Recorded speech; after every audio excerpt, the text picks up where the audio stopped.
visible sex trade is about 95% right now, visible being about 5. Sometimes if you look in the doorways or bus stops. But 15 years ago we were taking care of children that had been taken from their communities. How tragic for them. To not be by the water, or to not be, on the land that they had grown up on. Yeah. So one of the things we would do is we would take them outside the city just to be on the land.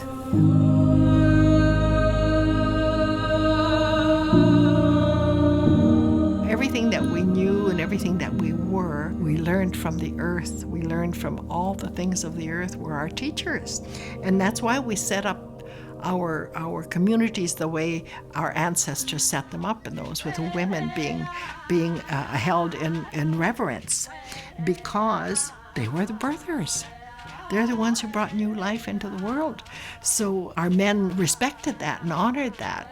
Our people have their own prophecies, and one of the prophecies is certainly because says that until our women take their rightful place back in the communities, nothing will change.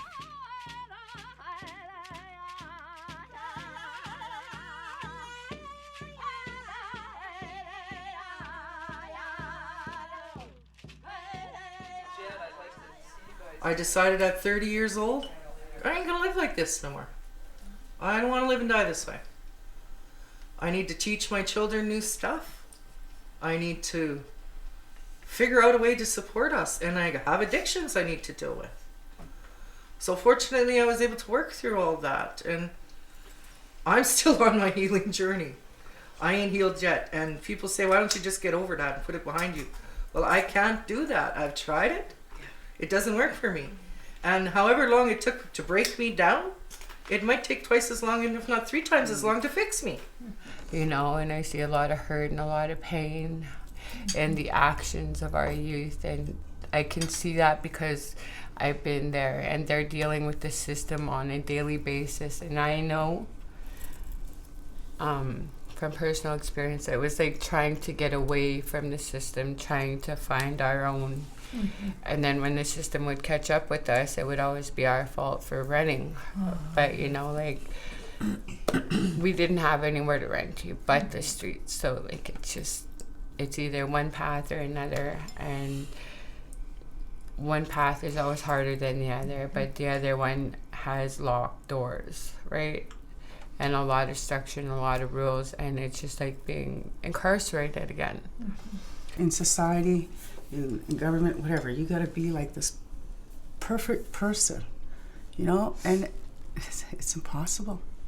I think as an Indigenous person, we need to heal. I am who I am. I'm a proud, mother of 10, and I have 13 beautiful grandchildren, and I've done the best I could. My journey is always going to continue, and I wish I could say that my children are going to be the generation to change. This is where we're making the changes, and they're going to start putting those into place, because they've all come through it. My daughter didn't start using drugs till she's 22, and she's not doing good, but I love her. Mm-hmm.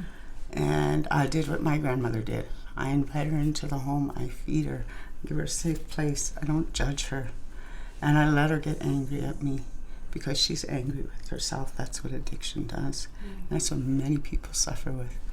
Mm-hmm. And she knows she can always come back because that love is there. And I give her the courage, to go.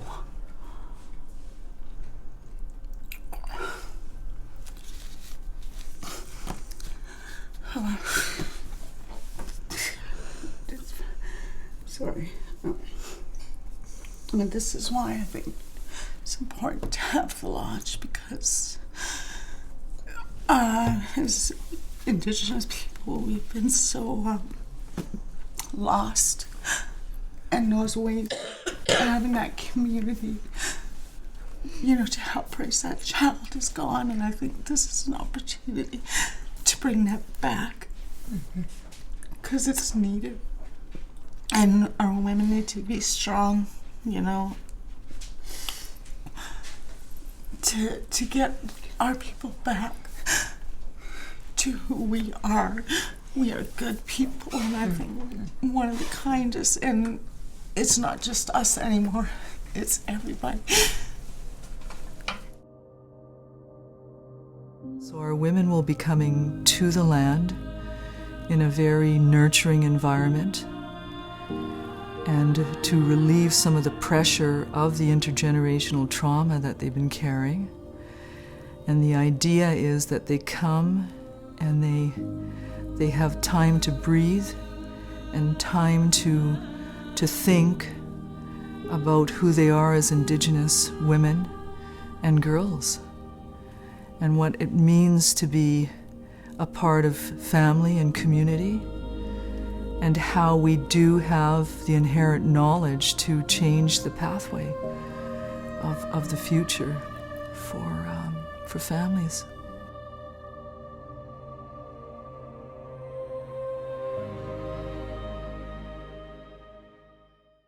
Well, spiritual connections.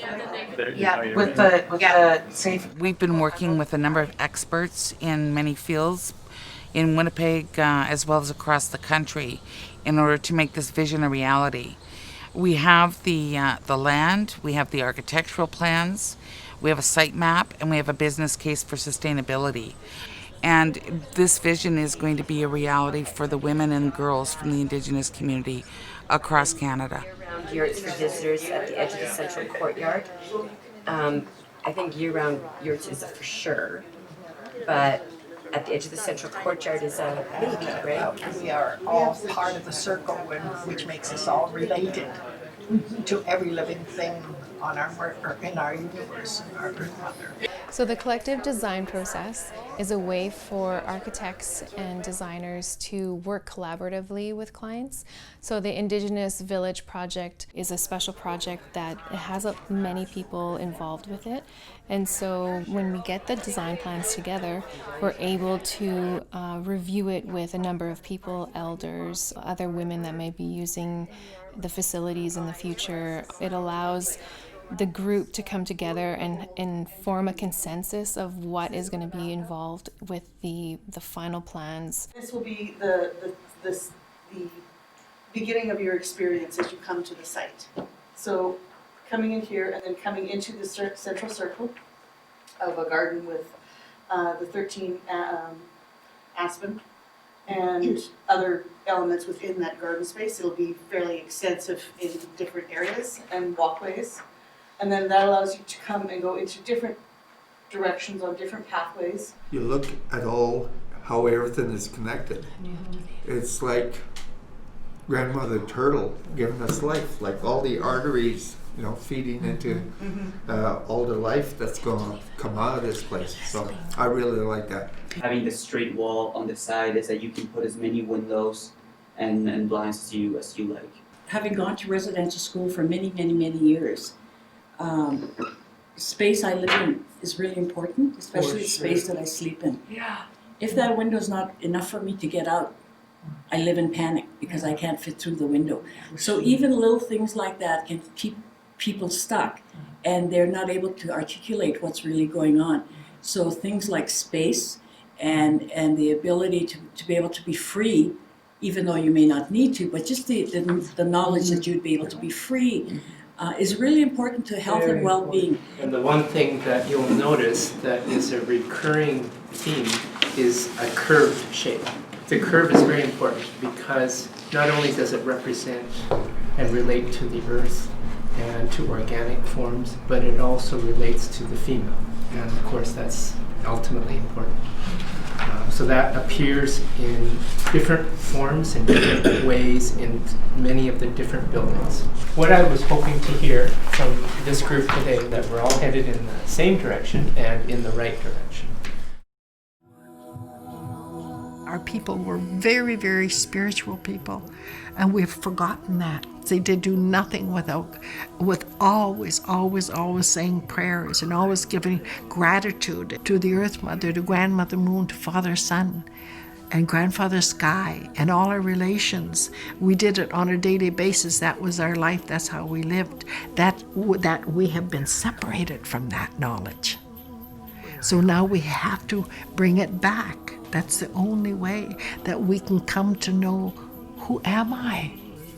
I'm this wonderful person. I'm this beautiful woman. I have all this wisdom and all these gifts and all this love and all this compassion. I know about unity. I know how to do all these ceremonies for my children. I know how to do the rites of passage ceremony for myself, for my family, for my children, for my community.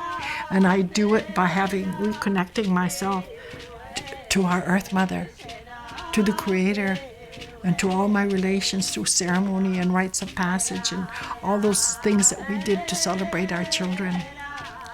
That's the only way. We can't do it in the systems that exist right now. The systems do not work for our people. They do not work.